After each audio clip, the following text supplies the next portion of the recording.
विशिष्टवादकुशवैरद्वैतभकृर्चितं सारसारविचारचारुमनसां सङ्खावतं वल्लभम् स्वाप्तानाप्तसमस्तजीवसदयं ज्ञानाश्रयमाश्रयम् स्वाप्तानाप्तसमस्तजीवसदयं ज्ञानाश्रयमाश्रयम् वन्दे द्वैतगुरुं जगतां धीशङ्करं शङ्करम् वन्दे द्वैतगुरुं जगतां धीशङ्करं शङ्करम्।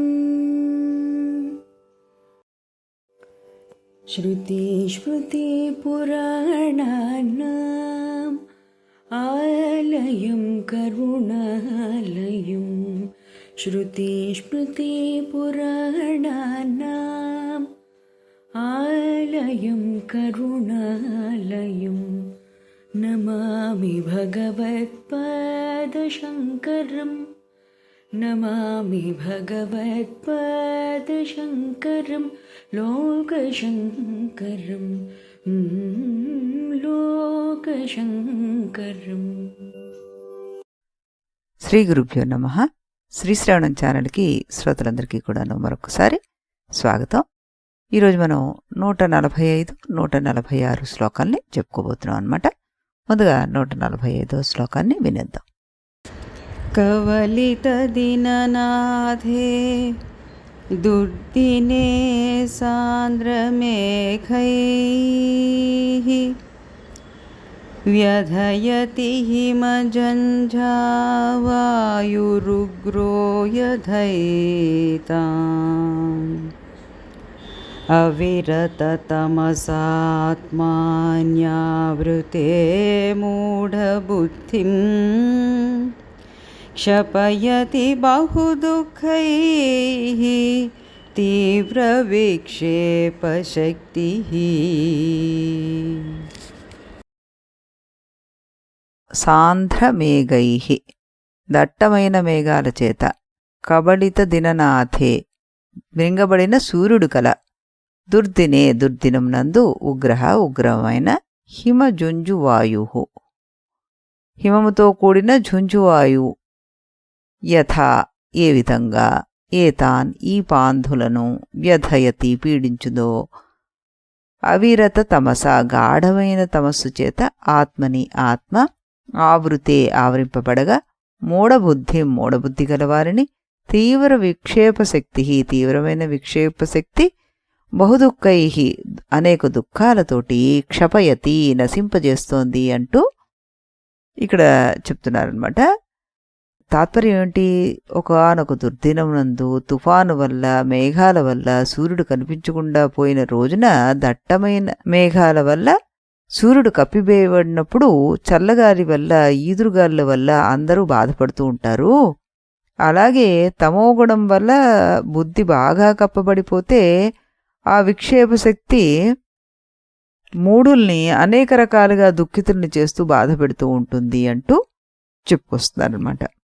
దిననాథుడు అంటే సూర్యుడు కదా. గట్టిగా ఉన్న మేఘాలతో కప్పబడి ఉన్న దుర్దినంలో చల్లని గాళ్ళు, తుఫానులు మనుషులను బాధ పెట్టినట్లుగానే ఆత్మతత్వం గాఢమైన అజ్ఞానాంధకారంతో కప్పబడి ఉన్నప్పుడు మూఢబుద్ధి గల మనిషిని తీవ్రమైన విక్షేపశక్తి ఎన్నో బాధలతోటి వేధిస్తూ ఉంటుంది అంటూ ఇందులో చెప్పడం జరిగిందనమాట. ఆవరణ, విక్షేపము, మోహం మరింత స్పష్టత మనకి ఇక్కడ ఎలా వస్తుంది అంటే ఉపమానంగా ఈ సూర్యుడు కప్పబడ్డం అన్న దాని గురించి ఇక్కడ చెప్తూ వచ్చారు. సూర్యుడు కప్పబడ్డం అంటే ఆత్మజ్ఞానం దాచబడ్డం అని, మేఘాలు ప్లస్ గాలి ప్లస్ చలి ఇవన్నీ కూడా మనకి విక్షేపశక్తి ప్రభావాలు అంటూ చెప్పుకొచ్చారు. అజ్ఞానం ఉన్నప్పుడు మాత్రమే మనస్సులో అల్లకల్లోలం ఎక్కువగా ఉంటుంది అంటూ చెప్తున్నారన్నమాట. ఇంద్రియాణం హి చరతాం యన్మనో అనువిధీయతే తదస్య హరతి ప్రజ్ఞాం వాయుర్నావాం ఇవాంబసి అంటూ చెప్తారు ఇక్కడ. ఎలాగైతే బలమైన వీచే గాలి నీటిలోని నావకు దాని దిశ నుండి పక్కకు నెట్టేస్తూ ఉంటుందో, ఏ ఒక్క ఇంద్రియం పైన కానీ మనస్సు కేంద్రీకరితమవుతుందో అది బుద్ధిని హరింపవేస్తుంది అంటున్నారు. మరి అలాంటి ఇంద్రియాలు అనేకం మన దగ్గర ఉన్నాయి. ఈ విక్షేప శక్తి అన్నది వాటన్నిటి మీద ఏదో ఒక రూపంలో ప్రయోగింపబడుతూనే ఉంటుంది. కాబట్టి మన ఇంద్రియాలని మన మనస్సు మాటిమాటికి బయటికి లాగేస్తుంటుంది అన్నమాట. చంచలం హి మనః కృష్ణ అంటారు 6వ అధ్యాయంలో. చాలా చంచలం ఈ మనస్సు అంటూ చెప్తారు. ఆవృతం జ్ఞానం అంటారు. జ్ఞానం కప్పబడితే కామక్రోధాలు బాధిస్తాయి అంటూ కూడాను మనకి గీతలో చెప్తారు అన్నమాట. ఇదే విధంగా గాఢ తమస్సు చేత మనకి ఆత్మజ్ఞానం ఆవరింపబడి ఉన్న మూడులు విక్షేప శక్తి ప్రభావం వల్ల కలిగే అంతులేని కష్టాల పరంపరలో చిక్కుకుపోతారు అని చెప్తున్నారు. ఆత్మదృష్ట్యా కానీ ఆత్మ సాక్షాత్కార అనుభూతి కలిగిన జ్ఞానుల దృష్ట్యా కానీ అవిద్యచే కల్పింపబడిన అహంకారం కేంద్రంగా గల వ్యక్తిత్వానికి గాని అసలు ఉనికి లేదు అంటారు ఆయన. అహంకారంతో కూడిన వ్యక్తి అంటే దర్శించేవాడు, భావించేవాడు, విచారించేవాడు.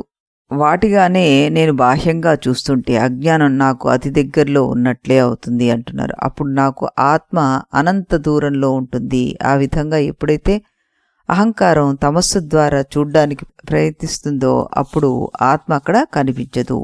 శరీరము, మనసు, బుద్ధులతోటి పూర్తిగా తాదాత్మ్యం చెంది జీవించేవాడు మూఢుడు. అందుచేత ఫలితంగా అతడు వస్తువులు, ఉద్రేకాలు, తలపులు వీటి యొక్క పరిమితులను, కష్టాలను అతడు అనుభవిస్తూ ఉండాల్సి వస్తుంది. విక్షేప శక్తి సృష్టించే అశాంతి చేత ఎప్పుడూ బాధపడుతూ ఉంటాడు. అప్పటి నుంచి వేల వేల రకాల బాధలు ఒకదాని తర్వాత ఒకటి అంటిపెట్టుకుని చుట్టుముడుతూ ఉంటాయి. సూర్యుడిని మబ్బులు కమ్మినప్పుడు చల్లగాలితోటి మనిషి బాధపడ్డట్లుగా ఆత్మను తమస్సు ఆచరించినప్పుడు వ్యక్తిగత అహంకారం విక్షేప శక్తి సృష్టించే అలజడితోటి బాధపడుతుంది. ఆత్మను తెలుసుకోలేకపోవడమే కాకుండా మనం ఇంకా ఈ చల్లగాలుల బాధ వంటి అనేక కష్టాలకు, అశాంతికి కూడా లోనవుతాము అంటూ ఇక్కడ చెప్తున్నారనమాట. ఈ రోజుకి 2వ శ్లోకాన్ని కూడాను వినేద్దాము. ఏతాభ్యామేవ శక్తిభ్యాం బంధపుంసః సమాగతః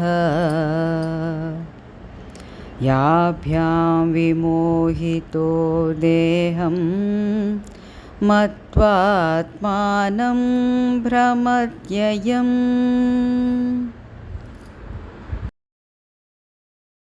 ఇప్పుడు దీని ప్రతిపదార్థాన్ని చూద్దాం మనం. ఏతాభ్యాం ఈ శక్తిభ్యామేవ శక్తుల చేతనే పుంసః పురుషునకు బంధః బంధము సమాగతః వచ్చినది. యాభ్యాం వేటిచే విమోహితః మోహింపజేయబడినవాడై అయం ఈ పురుషుడు దేహం దేహమును ఆత్మానం ఆత్మనుగా మత్వా తలచి భ్రమతి తిరుగుతున్నాడు అంటూ చెప్పడం జరుగుతోందనమాట. తమోగుణానిదైన ఆవరణ శక్తి, రజోగుణానిదైన విక్షేప శక్తి ఈ రెండిటి వల్ల పురుషునికి బంధన ప్రాప్తి కలుగుతోంది. వీటి వల్ల మోహితుడై ఈ దేహాన్నే ఆత్మగా తలిచి సంసార చక్రంలో పడి తిరుగుతున్నాడు వాడు అంటూ ఇక్కడ మనకి చెప్పడం జరుగుతుందన్నమాట. అంటే మనం ఈ 2 శక్తుల వల్ల అంటే ఆవరణ శక్తి, విక్షేప శక్తి వల్లే మనిషికి బంధనం కలుగుతుందని చెప్పుకున్నాం కదా. ఈ 2 శక్తుల చేత మోహింపబడి ఈ జీవి శరీరాన్ని నేను అని భావించి సంసారంలో తిరుగుతూ ఉంటాడు. దీనికి 2 ప్రధాన శక్తులు. ఏమిటా 2 ప్రధాన శక్తులు అంటే ఒకటి ఆవరణ శక్తి, రెండోది విక్షేప శక్తి. ఆవరణ శక్తి ఏం చేస్తోంది? ఆత్మజ్ఞానాన్ని కప్పేస్తోంది, నిజాన్ని కనిపించకుండా చేస్తోంది. విక్షేప శక్తి ఏం చేస్తోంది? ఆ ఉన్నదాన్ని కనిపించకుండా చేసిన దాన్ని కాకుండా ఇంకా ఇది తప్పు భావాలను సృష్టిస్తోంది అనమాట. ఏంటా భావాలు అంటే నేను శరీరం, నేను మనస్సు అంటూ ఇంకా కొత్త తప్పుడు భావాలు లేని దాన్ని తీసుకొచ్చి ఇది అంటిస్తోంది. ఈ 2 కలిసినప్పుడు ఏమైపోతుంది? మనకి బంధంగా మారిపోయి ఈ సంసారం అన్నది ఏర్పడిపోతుంది. అంటే ఈ ప్రక్రియ ఇలా ఉంటుందన్నమాట. మనకి ఆత్మ మనకి తెలియదు, శరీరమే నేను అని అనిపిస్తూ ఉంటుంది అధ్యాస వల్ల. కామక్రోధ భయం ఇవి విక్షేపం వల్ల వస్తాయి. ఇప్పుడు ఈ సంసార చక్రం ఇలా తిరుగుతూ ఉంటుందన్నమాట. భగవద్గీతలో మనకి 7వ అధ్యాయంలో త్రిభిర్గుణమయైర్భావైరేభిః సర్వమిదం జగత్ మోహితం నా అభిజానాతి మామేభ్యః పరమవ్యయం అంటారు ఆయన. మాయ యొక్క త్రిగుణాల చేత భ్రమకు లోనై ఈ లోకంలోని జనులు అనశ్వరమైన మరియు సనాతనమైన నా గురించి తెలుసుకోలేకపోతున్నారు అంటారు ఆయన.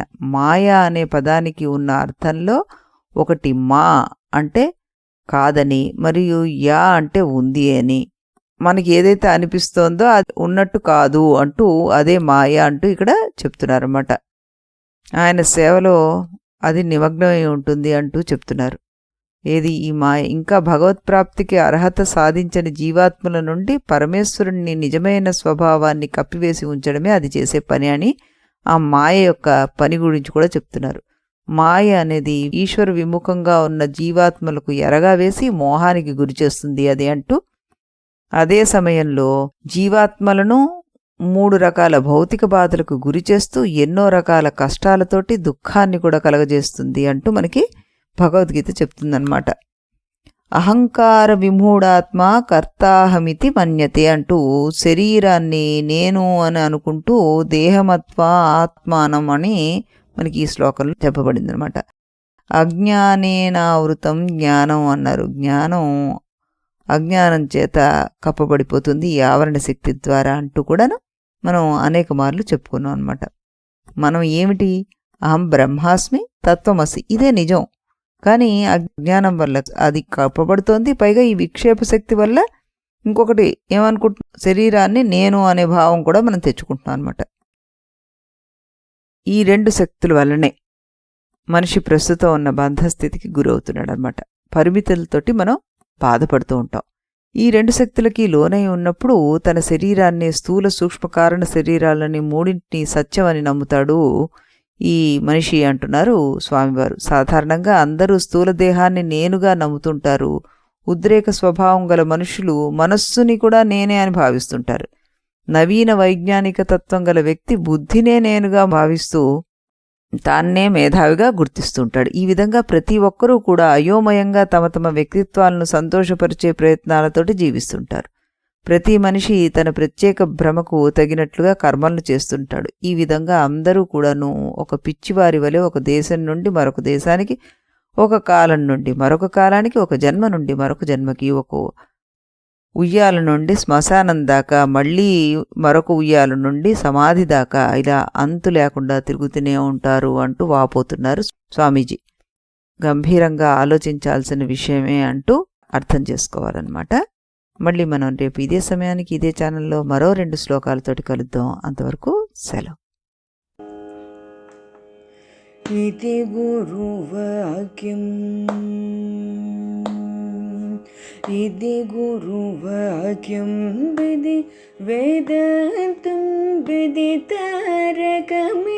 ब्रह्ममु इति गुरुवाक्यं विधि वेदान्तं विदितारकमिति ब्रह्ममु इति मोदलिदि नडुमिदि तुदि తెలిసిన వాడేవాడుగా ఇది మొదలిది నడుమిది తుది తెలిసిన వాడేవాడుగా ఇది గురువాక్యం విధి వేదాంతం విదితారకమితి బ్రహ్మము ఇది గురువాక్యం.